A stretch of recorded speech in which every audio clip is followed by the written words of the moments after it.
Hello friends, welcome to Archana's delicious recipes. நம்ம வீடியோவில் இன்றைக்கி என்ன பார்க்க போகிறோன்னா டீ கேக் எப்படி செய்யலான்றதை பார்க்கலாம். இந்த டீ கேக் பார்த்திங்கன்னா ரொம்ப டேஸ்ட்டாக இருக்கும். இந்த டீ கேக் பார்த்திங்கன்னா செய்யறது ரொம்ப ஈஸி தான். அதே போல் டேஸ்ட்டும் ரொம்ப சூப்பராக இருக்கும். வாங்க இந்த டீ கேக் எப்படி செய்யலான்றதை பார்க்கலாம். அதுக்கு ஃபஸ்ட்டு ஒரு பவுல் எடுத்துக்கலாம். அந்த பவுலில் 2 முட்டையை உடச்சி ஊற்றிடலாம். முட்டையை 2ஐயும் உடச்சி ஊற்றினதுக்கப்புறமா ஒரு பிளெண்டர் வச்சு இதை 30 செகண்டுக்கு நல்லா பீட் பண்ணி எடுத்துக்கலாம். பாருங்கள், 30 செகண்ட் நல்லா பீட் பண்ணியாச்சு. 1 ml அளவுக்கு வெனிலா எசன்ஸ் சேர்த்துக்கலாம். கூடவே 3/4 கப் அளவு சுகர் எடுத்து வச்சுருக்கோம், அதை சேர்த்துக்கலாம். சுகரை சேர்த்துனதுக்கப்புறமா திரும்பவும் பிளெண்டர் வச்சு இதை நல்லா பீட் பண்ணி எடுத்துக்கலாம்.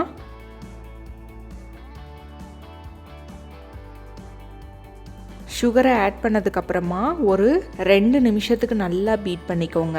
பாருங்கள், 2 நிமிஷம் போல் இதை நல்லா பீட் பண்ணியாச்சு. இந்த சமயத்தில் நம்ம 1/4 கப் அளவு சன்ஃப்ளவர் ஆயில் எடுத்து வச்சுருக்கோம், அதை சேர்த்துக்கலாம். ஆயிலை சேர்த்ததுக்கப்புறமா திரும்பவும் இதை 30 செகண்ட்க்கு பீட் பண்ணிக்கலாம்.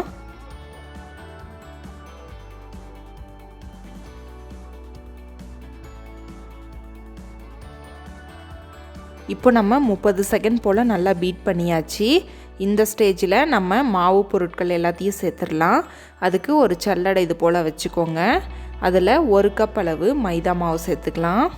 கூடவே 1/4 டீஸ்பூன் அளவு பேக்கிங் சோடா, இது 2ஐயும் சேர்த்துட்டு இதை நல்லா சலிச்சு எடுத்துக்கலாம். அதாவது எந்தவித கட்டிகளும் இதில் இருக்கக்கூடாது. நல்லா சலிச்சு எடுத்துக்கலாம். கூடவே 1/4 கப் அளவு மில்க் சேர்த்துக்கலாம். இந்த மில்க் பார்த்திங்கன்னா காய்ச்சி ஆற வச்ச மில்க்கு சேர்த்ததுக்கப்புறமா ஒரு ஸ்பேச்சுலா வச்சு இது போல் நல்லா கலந்துருங்க. அதாவது வேகமாக கலந்து விடக்கூடாது, மெதுவாக இது போல் கலந்து விட்டுக்கோங்க. மாவே வெளியில் தெரியக்கூடாது, அந்தளவுக்கு நம்ம கலந்து விட்டுக்கணும். பாருங்கள், நல்லா கலந்தாச்சு. இப்போ நம்ம கேக் டின்னில் ஊற்றிக்கலாம். இந்த கேக் டின்னை பார்த்திங்கன்னா ஆயில் கொஞ்சமாக ஸ்ப்ரெட் பண்ணிவிட்டு அது மேலே பட்டர் ஷீட்டெல்லாம் ஒட்டி வச்சுருக்கோம். அப்போ தான் நம்மளோட கேக் ஒட்டாமல் வரும். அதுக்காக இது மாதிரி நம்ம செஞ்சுருக்கோம். இப்போ கேக் மாவு எல்லாத்தையும் நம்ம ஊற்றுனதுக்கப்புறமா ஒரு ஸ்கியூவர்ஸ் வச்சு இது போல் நல்லா சுற்றி விட்டுக்கோங்க. இன்றைக்கி நம்ம இந்த டீ கேக்கை அவனில் செய்ய போகிறதில்ல, கடாயில் தான் செய்ய போகிறோம். எப்பவும் போல் கடாயில் கொஞ்சமாக சால்ட்டு சேர்த்துட்டு அதில் ஒரு ஸ்டாண்டு வச்சிடலாம். வச்சுட்டு இதை 10 நிமிஷம் போல் நல்லா ஹை ஃப்ளேமில் வச்சு ஹீட் பண்ணிக்கோங்க. 10 நிமிஷத்துக்கு அப்புறம் நம்ம ஓப்பன் பண்ணிவிட்டு நம்ம ப்ரிப்பேர் பண்ணி வச்சுருக்கிற கேக்கு மாவை உள்ளே வச்சுக்கலாம். உள்ளே வச்சுட்டு இப்போ நம்ம இதை சிம்மில் வச்சு 30 நிமிஷத்துக்கு பேக் பண்ணாவே போதும். நம்மளோட டீ கேக் எல்லாமே நல்லா பேக் ஆகி வந்துடும். கொஞ்சம் விட்டால் கூட இது நல்லா கரிஞ்சு போயிடும். அதனால் இடையில் நல்லா செக் பண்ணிகிட்டே இருங்க. இப்போது கரெக்டாக 30 மினிட்ஸ் ஆச்சு. நம்ம ஓப்பன் பண்ணி பார்க்கலாம். பாருங்கள், நம்மளோட டீ கேக் எல்லாமே ரொம்ப சூப்பராக ரெடியாகி வந்திருக்கு. ஒரு ஸ்கியூவர்ஸ் வச்சு செக் பண்ணி பார்த்துக்கலாம். பாருங்கள், கேக் மாவு எதுவும் ஒட்டாமல் வருது, நல்லா வெந்து வந்திருக்கு. இப்போ நம்ம அன்மோல்ட் பண்ணிடலாம்.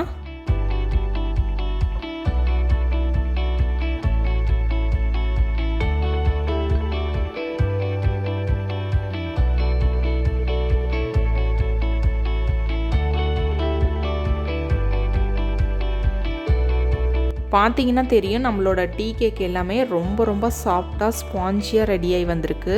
இப்போ நம்ம கட் பண்ணி எடுத்துக்கலாம்.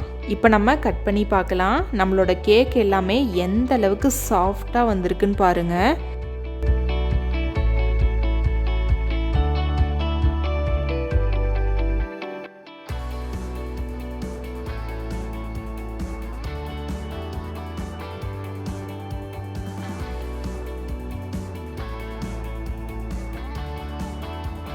பாருங்கள், நம்மளோட டீ கேக் எல்லாமே ஸ்பாஞ்சியாக சாஃப்டாக ரெடியாகி வந்திருக்கு. டேஸ்ட்டும் ரொம்ப சூப்பராக இருக்குது. கண்டிப்பாக நீங்களும் இந்த ரெசிபியை ட்ரை பண்ணுங்கள். ட்ரை பண்ணிவிட்டு எப்படி வந்துச்சுன்னு உங்களோட ஃபீட்பேக்கை எங்களோட ஷேர் பண்ணுங்கள். இந்த வீடியோ உங்களுக்கு பிடிச்சிருந்தா மறக்காமல் லைக் பண்ணுங்கள், சப்ஸ்கிரைப் பண்ணுங்கள், ஷேர் பண்ணுங்கள்.